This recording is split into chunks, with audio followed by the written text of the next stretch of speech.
Hello everyone, सभी का स्वागत है। सभी को जोहार। और एसएससी जीडी को लेके लगातार आप सभी विद्यार्थियों को प्रश्न रहता है कि सर एज रिलैक्सेशन मिलेगा या नहीं मिलेगा, क्या हम फॉर्म सबमिट कर पाएंगे या नहीं कर पाएंगे। तो यहाँ पे देखिए, एसएससी ने क्लियर अपने नोटिफिकेशन के, एसएससी जीडी के जो नोटिफिकेशन आए हैं उसमें क्लियर कह दिया है कि एज लिमिट आप यहाँ पे देखेंगे तो 18 से 23 साल होना चाहिए। और यहाँ पे डेट भी दे दिया है एज ऑन 1/1/2026, 1/1/2026 तक जो है 18 और 23 साल के बीच में आपका उम्र होना चाहिए, तब आप इस फॉर्म को सबमिट कर पाएंगे।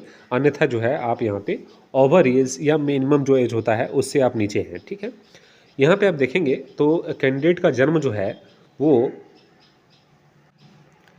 कैंडिडेट का जन्म जो है यहाँ पे नॉट बिफोर 2/1/2003, नॉट बिफोर मतलब क्या है, इससे पहले 2 जनवरी 2003 से पहले जन्म नहीं होना चाहिए। ठीक है, and not later than, later than मतलब होता है बाद में, मतलब 1/1/2008 के बाद आपका जन्म नहीं होना चाहिए।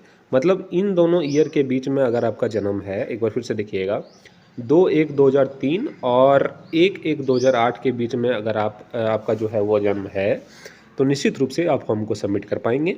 अगर यहाँ पे 2 तारीख भी हो गया है, 2/1/2008 हो गया है, तो आप वहाँ पे फॉर्म सबमिट नहीं कर पाएंगे।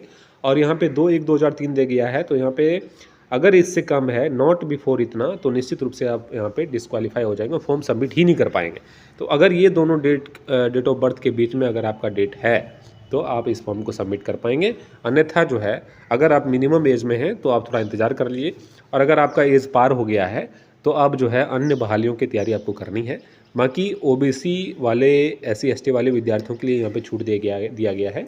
SC ST कैटेगरी के विद्यार्थियों के लिए 5 साल का एज रिलैक्सेशन दिया गया है। 5 साल आप उसमें जोड़ सकते हैं, 23 + 5 28। ठीक है, इस तरह से आप जोड़ सकते हैं। ओबीसी में 3 साल का एज रिलैक्सेशन दिया गया है, और एक्स सर्विसमैन है तो उसको 3 साल का जो है यहाँ पे एज रिलैक्सेशन उनको भी दिया गया है। तो SC ST वाले विद्यार्थी, ओबीसी वाले विद्यार्थियों को एज रिलैक्सेशन दिया गया है।